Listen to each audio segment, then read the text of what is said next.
Thank you, Dr. Tom. Thank you to MyHin and Connecting Michigan and everyone in the room here today for having us. I really appreciate you having the vendor community come and speak at this type of an event. The gentleman that just had to depart, Mr. Stewie, I had the pleasure of working alongside Scott for the past 3 years. Actually met Scott 5 years ago at a client site in Ohio. I was standing on a ladder, and this gentleman walks by and says, "What are you doing? You got a Cerner badge on." I said, "Well, I'm here. I'm fixing your sensors." And he's like, "Oh, okay. Well, what's your name?" And I told him my name, and he said, "All right. Well, who do you work for?" So, kind of dug into me a little bit, tried to vet who I was. The man is very passionate. The man's always, shown the utmost right thing to do for his clients, for the vendor community, for the healthcare community, for the patients. He was making sure that I was in there doing the right thing for his client at the right time. So it's I was standing on a ladder for Scott 5 years ago in a different organization, and then 2 years later, we collided again in this organization called Interoperability. So we came together again, and had the pleasure of sitting outside his office, about 40 foot from his office, for the past 3 years. A lot of whiteboarding sessions with Scott, a lot of very passionate conversation. As you can see, he's a very passionate individual. His metaphors never get old. I love them. He does a great job of, I think he described it as rudely commenting. It makes you stop and think. I've always really appreciated that about Scott. So I wanted to just take a moment and let you all know the man that was just up here today was with our organization for a long time. He has a lot of great insights, great things to say, and I still, sitting back there in the back of the room listening to him speak today, he still puts a smile on my face. So I stood on a ladder for him 5 years ago. I'm going to continue to try to stand on this ladder/podium for him and for all of you guys to continue to drive forward what he sees as a vision and an evolving landscape. So what we're going to get into here a little bit is spoke with Dr. Tom and David a couple weeks ago about what we wanted to talk about. So we wanted to really, Scott was talking about the vision. He wanted to provide the landscape, where we were, where we are today, how we got here, and what we have left to do. I want to talk a little bit about how a vendor, how a Cerner has continued to try to move that meter and evolve with the voices that we've heard from the regulatory side, from the patient, from the provider, from the organizations, and what we're doing. So we're gonna talk about some of the look and feel and some of the user experience and kind of how we're trying to equip patients and providers to be able to navigate through the interoperability journey, what it is today, and deal with that wave, that last slide that Scott had, that wave of information that's coming.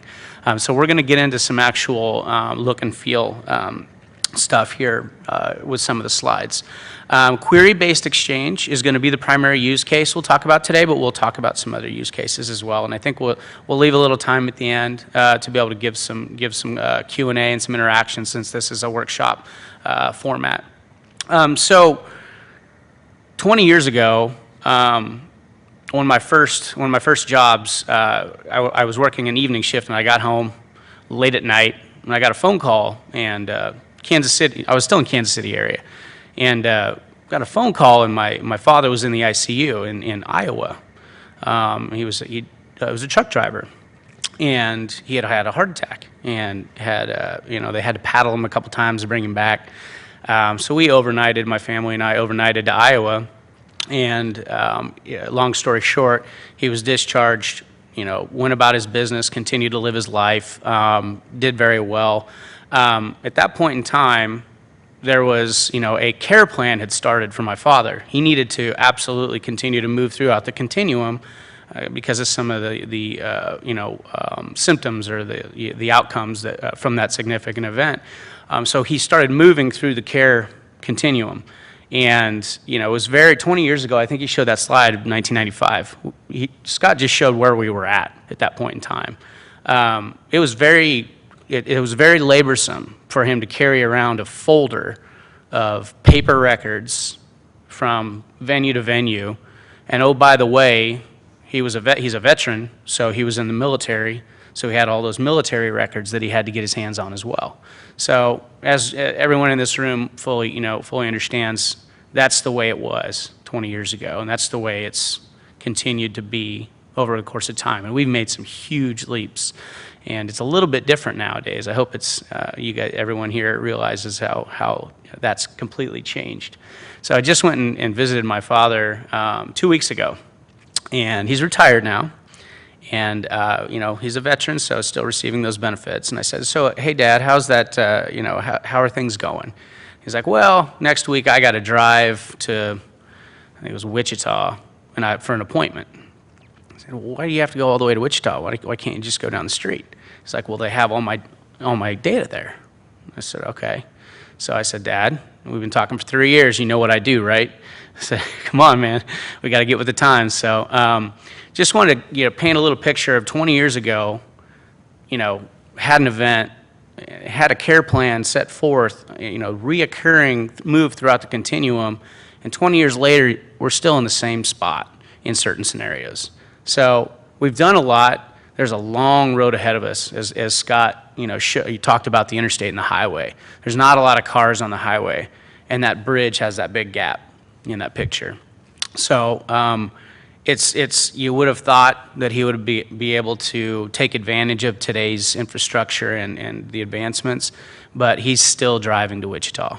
So I think that gives me a little bit of passion in what I do and trying to move this industry forward from a vendor perspective and talking to our developers and talking to our providers, healthcare organizations, state organizations, regulatory.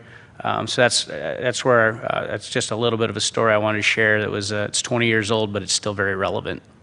Now, on the flip side of that coin, I just wanted to share a story from 2 weeks ago that I want to contribute to query-based exchange. Working with a client in the Great Lakes region, they went live. Was it a month ago? They went live a month ago, and within the week 3, they had 3, they called them 3 significant events that were potentially life-saving because they were able to query within the context of a patient's records, pull back data from another care facility, an external care facility, and find information that they didn't have locally and be able to provide additional care to that patient that was potentially life-saving. In one scenario, there was a lung mass result that was discovered that was unaware to that provider at the time. They discovered that through something that they just went live with in query-based exchange, and they found that via Commonwealth. So whether it was a Commonwealth, whether it was another mechanism, query-based exchange is a single use case, but it is saving lives.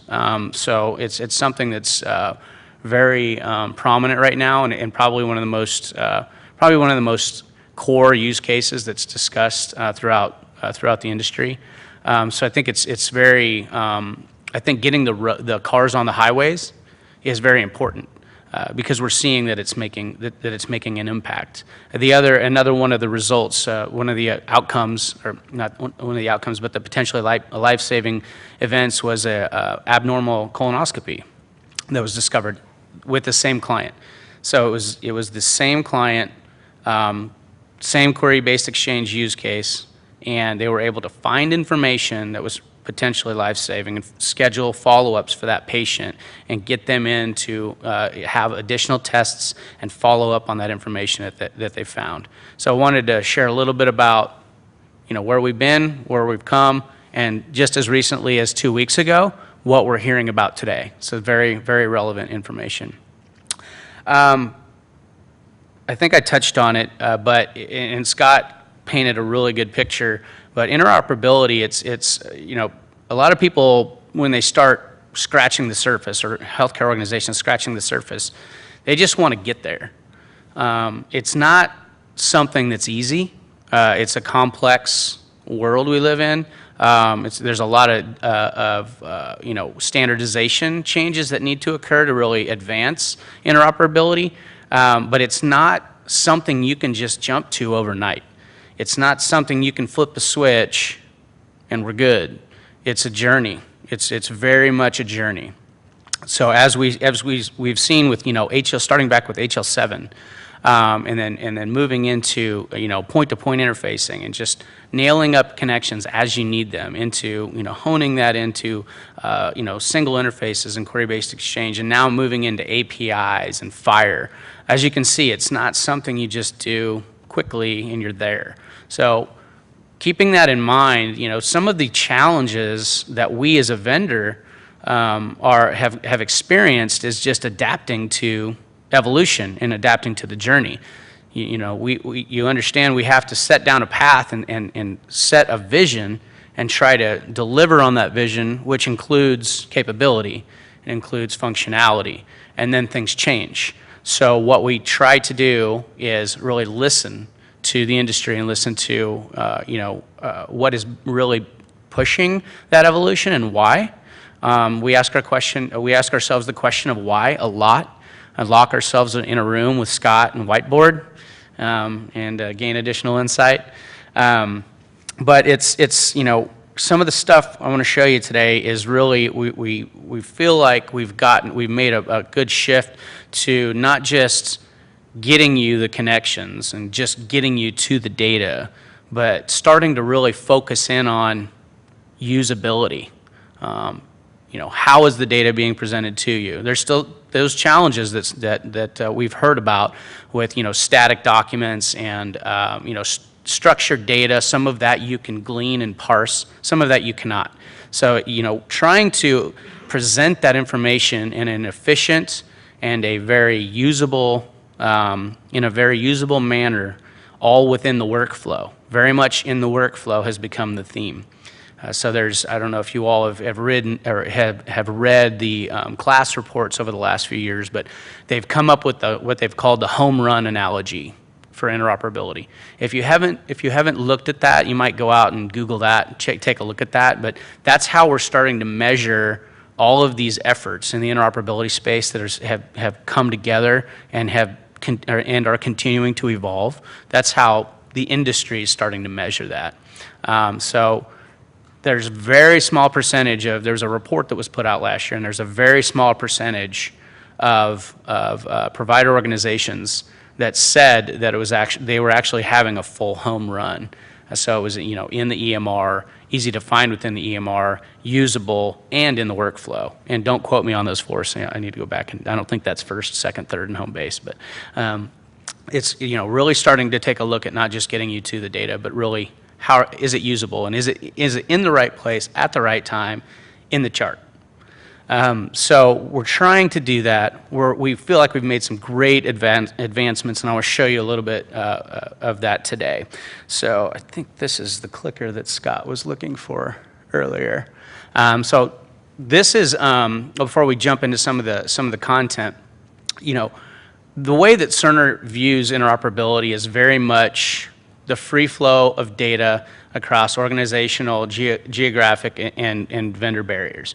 I mean, it's that vague and that generic in our eyes. That's how we envision it, and that's how we develop, and that's how we roll out our products. Open and interoperable is something you hear in the hallways every day. That's our theme. That's our focus when you're doing your job. That's the way we regurgitate the way that we need to go about doing business. Very much allowing for the vendor community to thrive no matter what you have in your care facility or whatever you need to plug in. That's our focus. So very much just allowing for that free flow of data. Interoperability in the workflow vision. So this is where some of the advanced workflow pieces that we're rolling out. It's as I just mentioned, it's focusing on not just getting you to the data, but really putting it in the right spot and equipping patients and providers with that data at the right time for the right decision. So that's our vision, is very much getting everything into the right spot at the right time. So patients, empowering patients. Let's talk a little bit about that. The patient is really the core of the healthcare industry on one of the reasons of the why. Why are we doing this? I mean, the patient is the center. We do this because we need improved outcomes, we need better care, we need reduced costs. So being able to focus on that and not only equipping provider organizations with those tools, but equipping patients with those tools as well is a huge need. So patient portals, how many different patient portals are probably represented in this room? Probably quite a few. Can we standardize that? How many people in this room probably have more than one patient portal? It's pretty high probability I do. So really focusing on how do we bring that all together, and I think that's some of the long road that we still have to go try to figure that out on how we can do that. With Commonwealth and Care Equality making this significant announcement and agreement in Q4. Those are the types of things that we see that are going to need to continue to occur to try to close that gap on what we're trying to accomplish and keeping the patient in mind. So the way we view that, on top of what I was just speaking about, is we really view that the patient information is truly theirs. The mindset shift from having that data, and Scott making the ACO circle. Now these borders are being put up, and it's almost like you're going from your old way of thinking, from the old mindset of having the data. You have to have the data. This is my data as an enterprise and as an organization. So really starting to free that up, and now we're starting to do some of this. So we're kind of getting back into that a little bit. So really keeping in mind that the patient, that data is really, that's the patient's data. That's not an enterprise's data. So with that focus, we really need to start taking a hard look at, why are we, dropping large amounts of data into these big buckets. Now, for population health, it's a little bit of a different use case, but for, the use case of query-based exchange, the ED use case, or the at-the-bedside use case, you could argue both ways, but I truly think even in the population health space, we can get to that model to where we might be able to start, allowing for, less aggregation of data and more of a federated model. I might be a little biased in that, but that's really what we're trying to think about on a day-to-day basis. How can we accomplish that and still allow for that patient to, navigate their care throughout the continuum?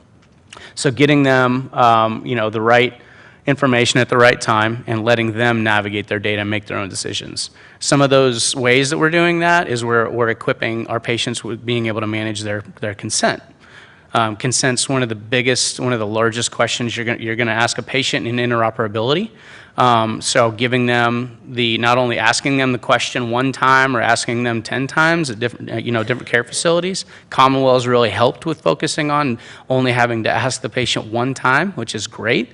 But when they go home, and they want to maybe log back in and review their information, and maybe they want to change some decisions, or maybe they do see that behavioral health facility that's out there, some of that data that they changed their mind and said, maybe I'll go ahead and not consent to share that for these other organizations. So giving the patient the opportunity to navigate through that and keeping them in mind instead of just focusing on the enterprise is also something we take into consideration every day. This is the result of what we're really looking to accomplish with a lot of what I'm going to show you with some of these screenshots. It's just better, safer, and less costly care. I mean, if you can get to the data, great. If you can get it in the workflow, even better. If you can get it at the right time for the right decision, that's what we need. So making it better and safer. Safer is that middle word right there. That's a tough one. Making sure that everything is HIPAA compliant, making sure everything is completely secure, that patient matching is happening appropriately and often enough, not too often enough, but trying to find that nirvana of making sure that it's safe, but not being too conservative to be able to just not allow for that data to flow. But really honing in on where is that sweet spot. I've found in my experience in working with my clients that when you get into a lot of the conversations around interoperability, liability and legal is a big deal, and as well as it should be. That's one of the challenges in interoperability on allowing for information to leave, allowing for patient records to match, and then getting past the mindset or taking into consideration that I'm making a clinical decision on data that's come in from an external source. That's one of the mindset or the culture changes that comes up a lot in conversation, from the old, I guess, the legacy way of having all the data there, and that's what you're making clinical decisions from, or if they bring in a paper folder like my father did, making some clinical decisions off of that. It's not a whole lot different. If a patient walked in 5 years ago, or my father, just as recently as 2 weeks ago, walks in with a paper folder, and there's a care decision made, that's very simple. What's the difference if you get that with a piece of paper or if you get it electronically? So there's some of those liability and legal questions that come up, and why organizations are really a little bit sensitive to moving forward and connecting and getting to data from the outside, or allowing data to flow to another source, is stop and think about how you're doing it today, and think about how manual it is and how risky it is, and then if you put it in an electronic manner, how really different is it? So those are, the safer conversation. That's a challenging topic. That's one that we continue to try to evolve and try to equip ourselves with as a vendor, with the healthcare community, on more tools to be able to make you feel more comfortable. And even, some of you folks in the regulatory space that might be in the room, trying to make sure that a lot of the standards and the requirements that are being put forth are adhered to and then exceeded. So it's a really very interesting yet challenging thing to do in the interoperability space. Less costly cares, Scott talked about the margins. We're really trying to cut that out as well. Equipping our providers. Patients are the center, and who cares for that patient? Those providers. So how do we focus on, getting the providers what they need at the right time to make the right decisions? You'll see bottom left there. I think I may have said that 5 times already. You can probably understand the theme that we're going for here. Trying to allow for providers to use their native workflow in the workflow and not have to move in and out to be able to treat that patient at the bedside. It's very critical that you cut time out of your providers day to day. That's the most expensive aspect in healthcare, is time. So really trying to give them the tools to be able to make efficient decisions, but also be able to sift through that wave of data appropriately, as Scott talked about, when all the cars get on the highway. So really equipping them and designing and formulating the user experience to be able to navigate through that wave of data and really cut down on that, being safe, making it better, and then cutting out the cost. So a little bit about some of the nuts and bolts. So we're going to get a little bit more away from the actual vision, some of the challenges, some of the considerations, some of what we think about on a daily basis, and really about what we're actually rolling out to equip our providers. So what you see here is our Cerner Millennium Power Chart product. This is our electronic medical record software, and what you're seeing here is we're within the context of a patient. So you have your patient demographics on the top blue banner bar is what we call it, for those of you that may not be familiar. And then what we have down here on the screen is in the query-based exchange use case, what we've done is we've pulled up a patient's chart and we've queried for external information and we've returned information. So how do you handle that wave of information that was in that the last gentleman's presentation? This is we're taking one of the most core components of interoperability today because it's most commonly used.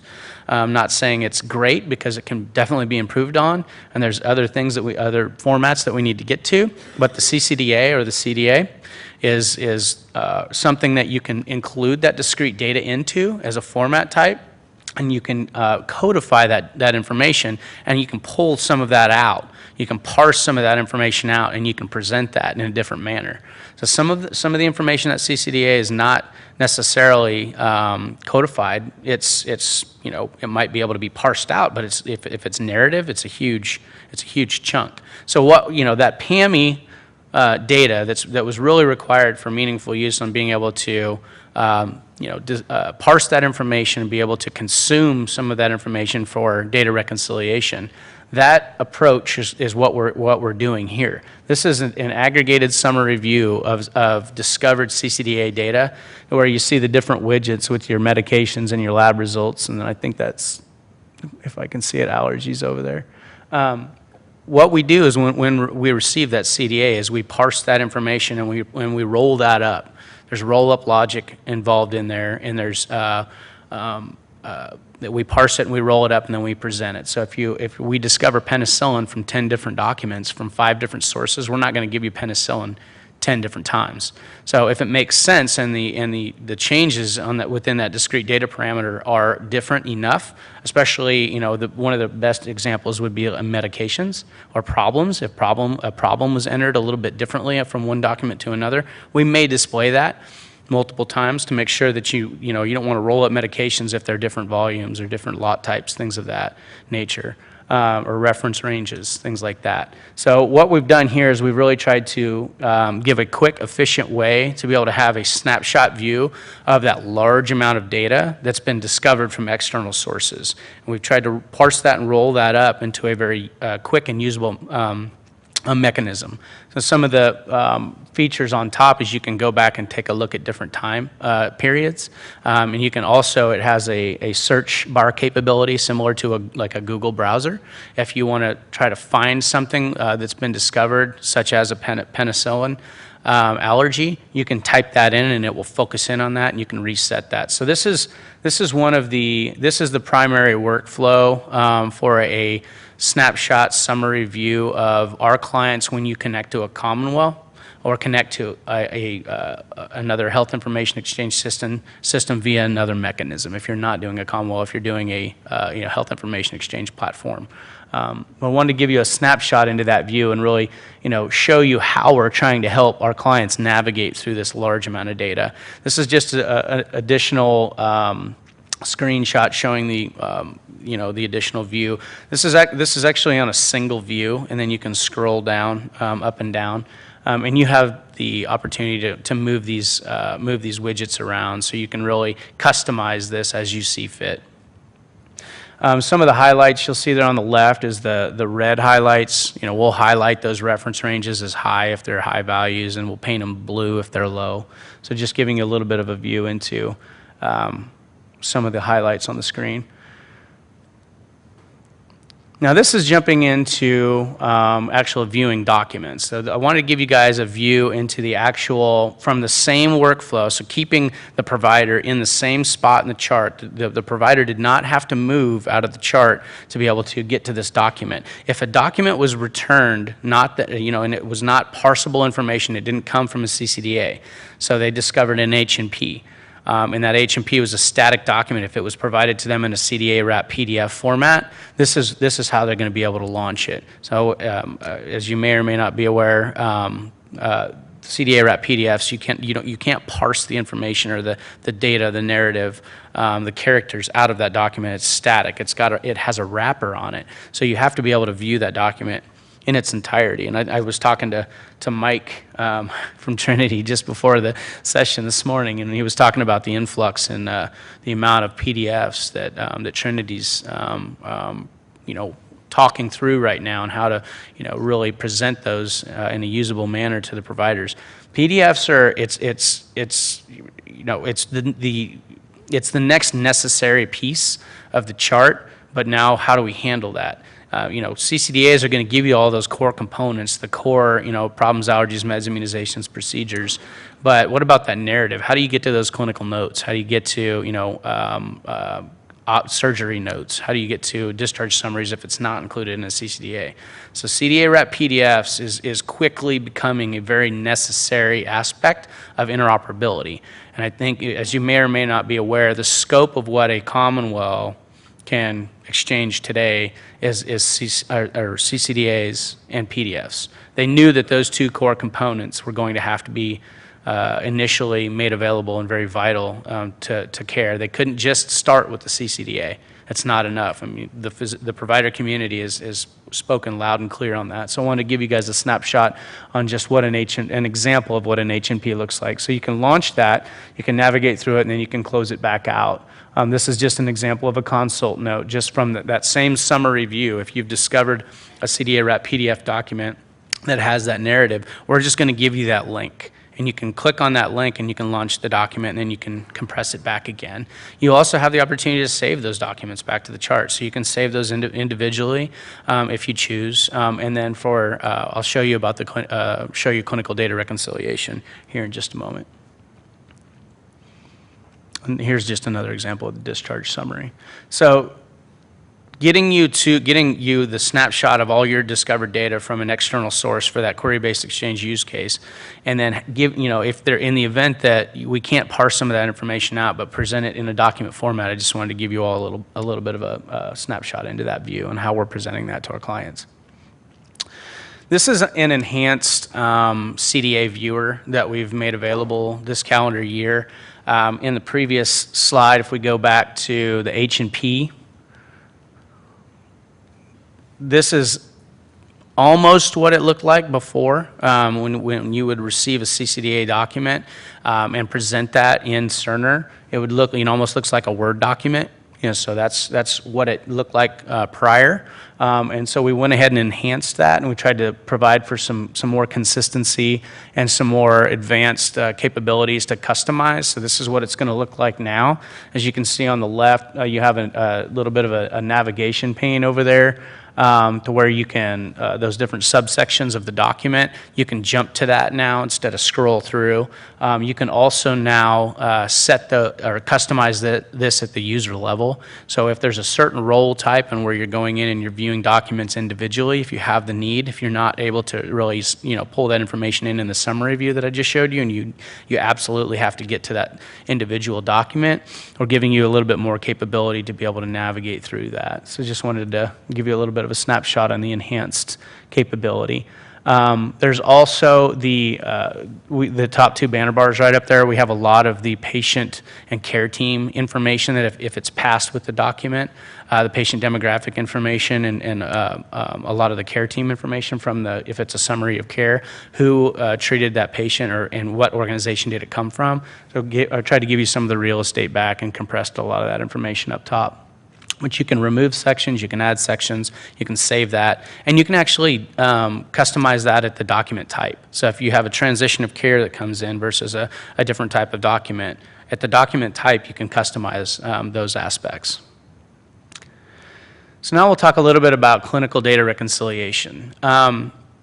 Until recently, when you were within the context of a patient's chart, and if you discovered that external data and you were taking a look at that summary view that I just showed you for the patient, you're navigating through that data, and then you have to, oh, by the way, I just remembered I need to go ahead and consume some of that information for meaningful use.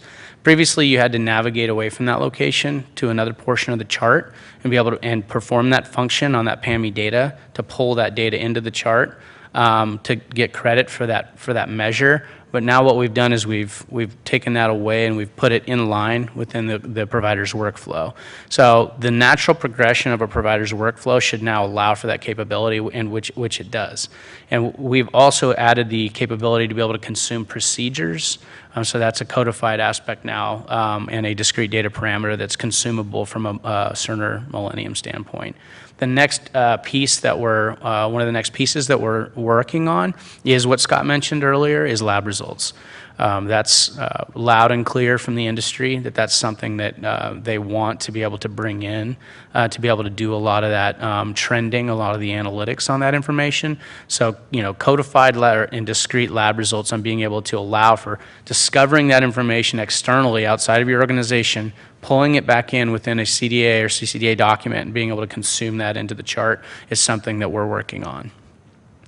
So what you see here is the top blue line with the zebra striping there are discrete data parameters that have come in from external sources. It will actually show you the name of the external source if it's presented within the document itself, so you know what source it's come in from.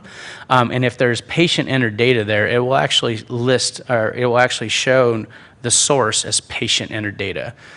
You'll see a little, the little purple diamonds on the left.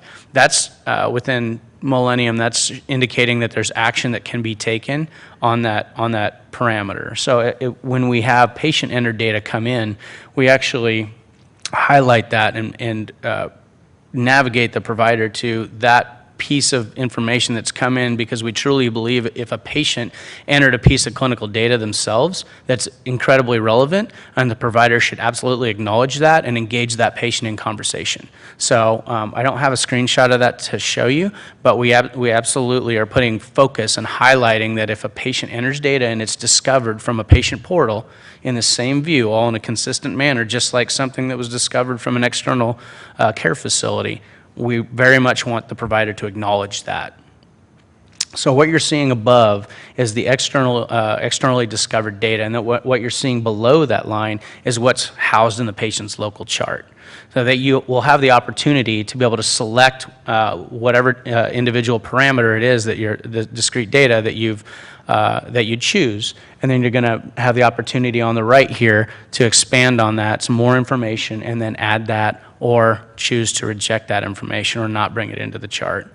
When you add that information into the chart, if it's codified, and it matches up with your local database, it automatically populates. It'll automatically come into the chart, it'll populate in, and you author it at that time. It's just as though you charted it manually yourself. So you become the author, but it also retains its data provenance. So we absolutely want you to be able to go back in that audit situation, or if you just want to, if you're looking at where this information has come from or where this patient has been throughout their, the care community, you can go back and you can take a look at where that information came from. So we felt like that was very important. We heard from the vendor community, or from the provider community, that's something that was necessary, so we've included that. We've also included a link to the original document. So even though you've brought in an individual parameter into the chart and you've authored that and you have that data provenance, now that you have that data provenance, we also want to give you the opportunity to link back to that originating document that contained that discrete data parameter. So that's if on the right over here, if you look down low, well, you'll see that that's the originating source, and we'll give you a link to that document itself. Being able to also launch the CDA, or the viewer that I showed you, in the same location within the chart as you're running through your natural workflow, is also something that we didn't want you to have to navigate to another area to be able to find a document and launch that. So we've given you the opportunity to be able to launch those documents all within the workflow. So keeping, that's going back to what I was talking about at the beginning about not being able to just get to the data, but also be able to have the data in the right spot in the chart at the right time, and save and cut down on that efficiency, and cut down on that, the amount of time that patient's sitting at the bedside and they're caring for that patient. So I think with query-based exchange and discovery, we talked about how Cerner's really focusing on how we're listening to the vendor community, from the provider community as well, from the regulatory community, and trying to deliver on that vision as it evolves, and trying to equip our providers and patients with more tools to be able to manage their care more effectively and more efficiently, and very safely. Some of the other pieces outside of the scope of the query-based exchange use case, as Scott touched on, is direct messaging. So direct messaging with the direct trust organization, being able to tap into that healthcare provider directory, that one of the biggest challenges that's plagued direct messaging vision has been the directory challenge, and now that the Direct Trust has set forth in 2016 the healthcare provider directory on being able to contribute addresses, almost doing, allowing what the banks did with the ATMs, as Scott used that analogy, contribute your addresses as an organization, and then tap into that global directory as well. We've fully integrated that into our product in 2016 to where it's now a seamless user experience, to where the way that you went about manually populating a local directory, that's all the direct enable addresses that you could get to and attach to a message to send. If you didn't know another healthcare facility's direct enabled address, you had to get that somehow. You'd have to make a phone call. You'd have to maybe go out to a website where someone's managing that on a day-to-day basis. So we've equipped our Millennium users to be able to tap into that healthcare provider directory and use that global search with the external address capability as well. So really, in addition to the query-based exchange use case on keeping the providers in the workflow, very much keeping them within their natural user experience and then enabling or equipping more additional capabilities. A couple other pieces that, again, I don't have slides to show you because we really wanted to focus on query-based exchange today, but is dealing with the opioid crisis in the United States and really allowing for providers or equipping providers to be able to stay within their natural workflow, within the patient's chart, and be able to go out and query on those state narcotic registries that are required by, anytime the narcotics are prescribed by a care facility or pharmacy for that matter, contributing that narcotic information to the state. So on a state-by-state level, we've partnered with a third party to be able to, and we've done development to integrate within the patient's chart and within the provider's workflow, natural workflow, the ability to not have to log into every state-ran narcotic registry and be able to query on those registries and render that data real time. So that's been, we've heard a lot, we've gained a lot of, heard a lot of feedback on that just within the past year, and that's something that has dramatically changed or impacted the time aspect. And also dramatically expanded the amount of information that is made available to the providers in the event that if you're on a bordering state and you have a patient that's come in, maybe a frequent flyer, hopping state to state level, being able to take the time and log into different, 3 or 4 different states to make sure that you have that full patient narcotic history has been very challenging. So that's not always, there's misses that happen there. So being able to make multiple connections, do one query and pull all that opioid history in has been very powerful. So that's something that we've integrated fully within the seamless, within the chart. Another aspect to that there's another layer to that is there's a report that we are able to provide now as well. This report actually gives a face-up score or a risk score real time to a provider based on that information that is gleaned from those narcotic registries, and there's an algorithm that is performed on that opioid information. It looks at how many different prescriptions over time, if there's multiple prescriptions that are being prescribed within the same time frame from different areas. So it does a lot of customization and presents a risk score and gives you those red flags that, hey, I might have an abuser here, or I might have someone that's not managing their care appropriately. They're getting, it may be someone that's really not in tune with their care, and they're just getting prescription after prescription after prescription. So being able to help that patient at the right time and then also identify. So if you're getting ready to write a script, do I really need to be writing this script or should I not be writing this script? Immunization registry integration is another focus that we've really rolled out within the past year. Immunization registry submission for meaningful use is a lot of people in this room are probably very aware of that. That's continued to evolve, and what we've done at Cerner is rolled out the capability for you to now query those registries. So natively within the patient's chart, all in the workflow at the right time.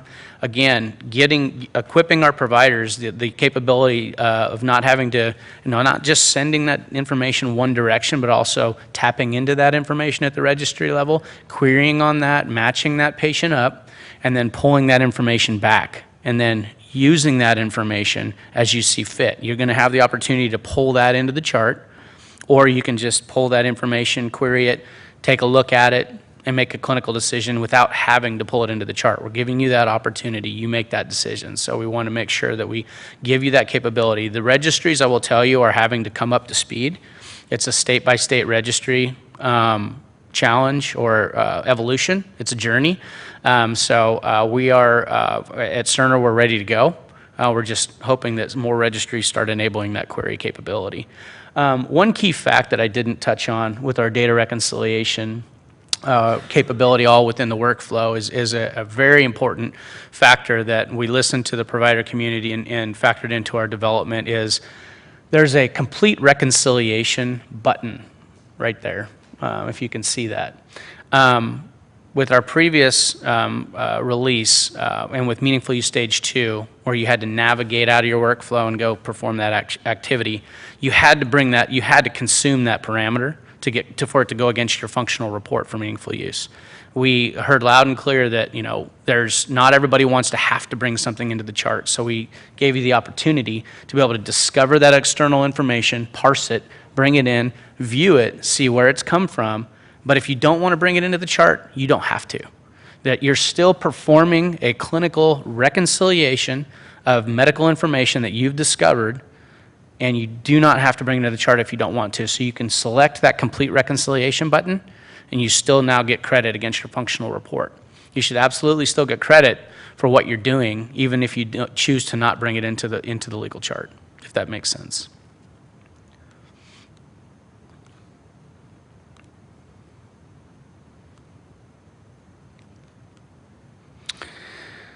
So I think I'm going to stop right there. I was going to try to leave a lot more time at the end, but I think we have maybe just probably 3 to 5 minutes. So I wanted to really focus on query-based exchange use case today, but also, in the workflow was the theme here today, trying to talk a little bit about from what Cerner is doing, what we've done, how far we've come, and what we're looking at and how we're envisioning trying to continue to evolve with the evolving landscape. I think you guys have probably picked up on a little bit of what we're trying to do here is we're trying to keep our providers and our patients in the same spot and be able to manage their care, effectively get to the data, cut down on time, cost, and remove that risk away from healthcare in the best possible manner.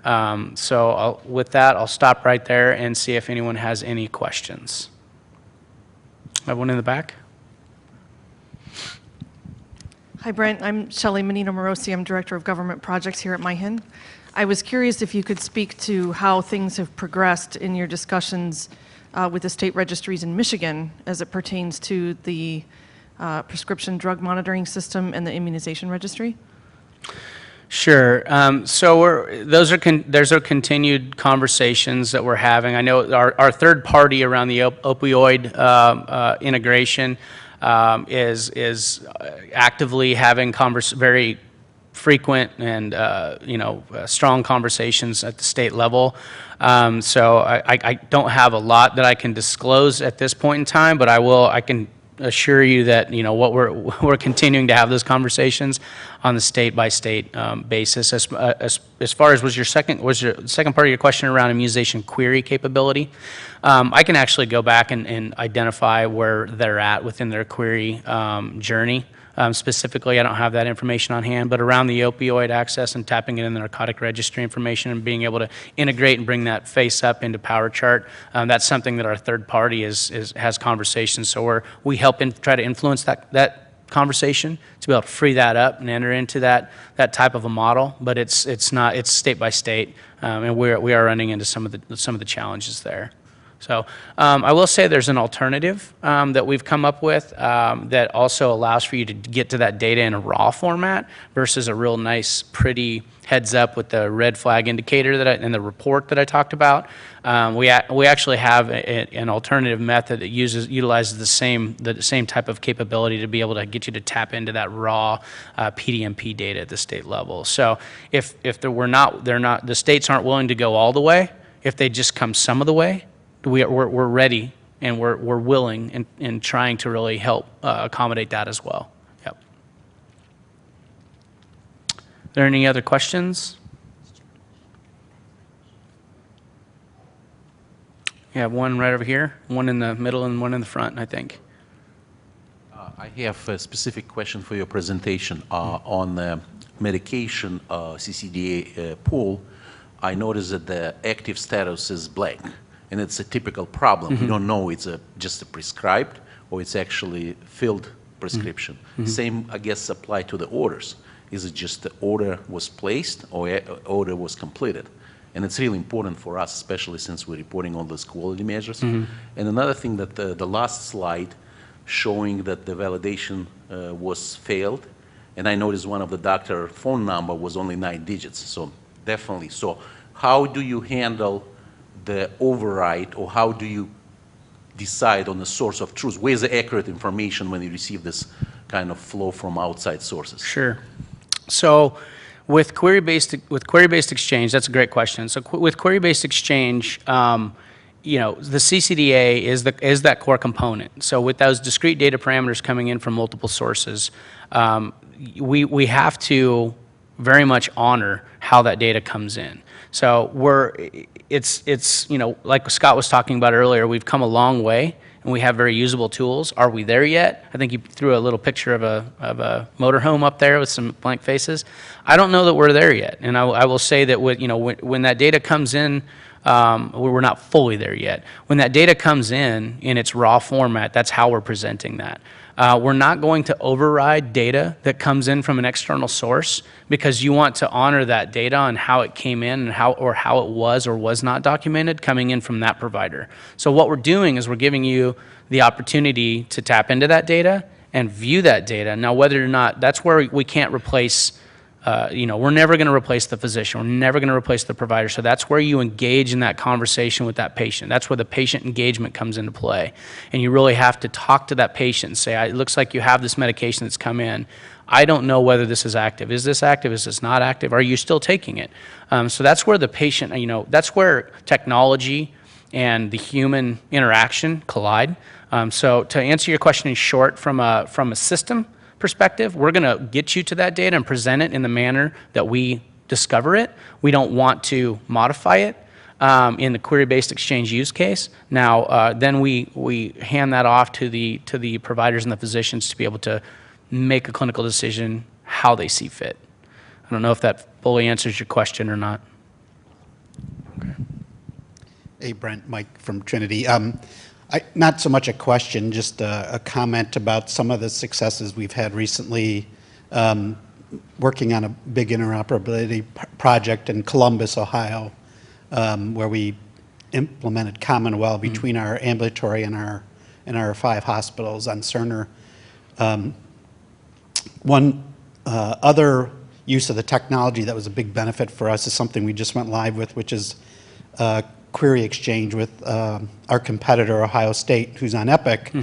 And so now we're sharing CCDs with our Epic hospital, and they're getting our documents as well. And now they want to build another Epic connection to Ohio Health to exchange documents with them, who's probably their biggest competitor. So we have a lot of instances where we're not only working with Commonwealth to use their capabilities, but the Cerner technology underneath it, Resonance, is allowing us to connect to other systems point to point, like Epic hospitals. I was talking to my friends from the University of Michigan about ways we can exchange data, and we might be looking into that as well here in Ann Arbor. So just thought that was another great use of the technology.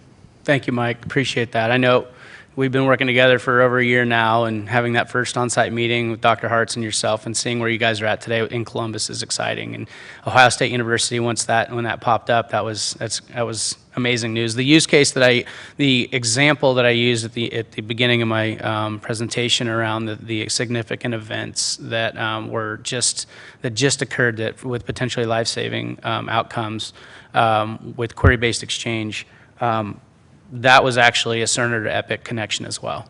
So it's really powerful stuff. We're really seeing a lot of movement and a lot of impact in that space. So thank you, Mike. I appreciate that.